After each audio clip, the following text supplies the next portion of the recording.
Let's be real for a second. The reading section on an English exam, it can be a huge source of stress. But we're not here to make things more complicated. Our goal is actually to simplify your entire approach and help you build some real confidence when you're facing any kind of text. If you're nodding your head yes right now, you are definitely not alone. I mean, the clock is ticking, the text looks like a giant wall of words, and you feel this crazy pressure to understand every little thing. It's a perfect recipe for anxiety. But what if I told you there's a much, much smarter way to handle it? Okay, let's talk about this slide. Does this look familiar? This is the mental trap that so many of us fall into. You see a long text, and your brain just screams, I have to translate every single word to understand this. But that instinct, while totally understandable, is exactly what leads to mental burnout and a bad score. It's just not an efficient way to work. And this right here, this is our whole philosophy for this explainer. It's not about working harder or trying to memorize a dictionary. It's about working smarter. We're going to give you some real strategies to make reading feel lighter, more focused, and, way more successful. All right, let's get practical. First up, we're going to focus on the tools you can use during the exam itself. Think of this as your emergency toolkit for test day, designed to keep you calm and on track when the pressure is really on. This might be the single most important tip of them all. Seriously. Before you even glance at the main text, read the question. Why? Because it gives your brain a mission. Instead of just wandering through the text hoping to absorb everything, you now have a specific target. You're hunting for an answer, and that immediately focuses your attention and saves a ton of mental energy. Next, you've got to try a two-stage attack. First, you skim. This is a super fast read-through. You're just trying to get the gist of it, like what is this text even about? Then, once you've got the question in your head, you scan. Now you go back in, but this time you're like a detective looking for specific clues. You don't need to understand the whole story, just the parts that help you solve the case. Now, here's a little secret about how these exams are designed. The questions almost never use the exact same words as the text. That would be too easy, right? They're testing your ability to connect ideas. So you need to train your brain to look for synonyms, for paraphrased sentences, basically for the same idea, just wearing a different outfit. This really connects to our earlier point about not translating word for word. Try to see the text as a bunch of idea blocks instead of just a long string of words. Zero in on the keywords, the main nouns and verbs, and the little connector words like however or because. They're like signposts that guide you to the meaning so you don't get bogged down in the tiny details. Sooner or later, you're going to find words you don't know. It's inevitable. First rule, don't panic. It happens to everyone. Just use this simple 3-step plan.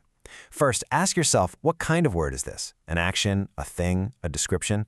Then look at the words around it for clues. Is the sentence positive or negative? And finally, just make your best guess and move on. Don't let one word stop you. And this slide says it all. This isn't a vocabulary test. You don't need a perfect dictionary definition translation. All you need is a good enough understanding to get you to the next part of the sentence. In the reading exam, good enough is your new best friend. Trust me. Okay, so that was your toolkit for exam day. But let's be honest, real, lasting improvement doesn't just come from last-minute tricks. So now, let's switch gears and talk about the long-term habits that will actually build your reading skill from the ground up. If you only remember one thing from this whole section, let it be this. Reading a little bit every single day is way more powerful than cramming for 5 hours once a week. Daily practice builds up your mental stamina, it gets your reading speed up, and it makes focusing during a long exam feel so much easier. So, what's the best stuff to read? Honestly, variety is key. Don't just stick to one thing. Read news articles, short stories, blog posts, and yep, even the texts in your course books. Mixing it up like this prepares you for whatever topic the exam decides to throw at you. You'll become way more flexible and confident. And here's a pro tip for you, a really powerful habit you can start today. Take a text you've already studied, one that has an audio recording. Put on your headphones and listen to the audio while you read along with the script. This is an absolutely incredible way to make vocabulary stick and really strengthen that connection between the written word and its meaning in your brain. So, by now you might be thinking, okay, these strategies sound good, but why do they work so well? Well, it's not magic. It's actually all based on how our brains are wired. And once you get the why, it's way easier to commit to using these techniques. Okay, let's talk for a second about something called working memory. Think of it like your brain's RAM or a temporary sticky note.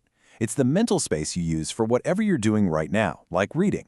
It's super powerful, but here's the catch. it's also really limited. You can only hold a few things in there at one time. And this slide puts it all in a nutshell. When you try to translate every single word, you just completely flood your working memory. There's no space left over to actually understand what you're reading, so your performance tanks. But when you use these smarter strategies, focusing on the main idea, using context, the whole task becomes lighter. You free up all that mental space, and understanding gets a whole lot easier. All right, we have covered a lot of ground. So let's pull it all together into a simple, straightforward plan that you can start using right now. These are the absolute key takeaways. Here it is, your reading checklist. Number 1, always read the question first. 2, give yourself permission to not understand every single word. 3, use context as your secret weapon for those tricky unknown words. 4, hunt for the ideas, not just the identical words. And finally, number 5, and this is the real game changer, read often. Consistency is your superpower. The main point is this. This isn't some magic shortcut. It's a sustainable practice. With a little consistency, your brain actually starts to build these new, more efficient pathways. And soon enough, reading and understanding starts to feel way more natural and almost automatic. So, I'll leave you with this final question. Because, knowing this stuff is great, but it's only powerful if you actually use it. So take a look at this list. Which one of these strategies are you going to practice starting today? Because that first step is what's going to change your relationship with reading for good.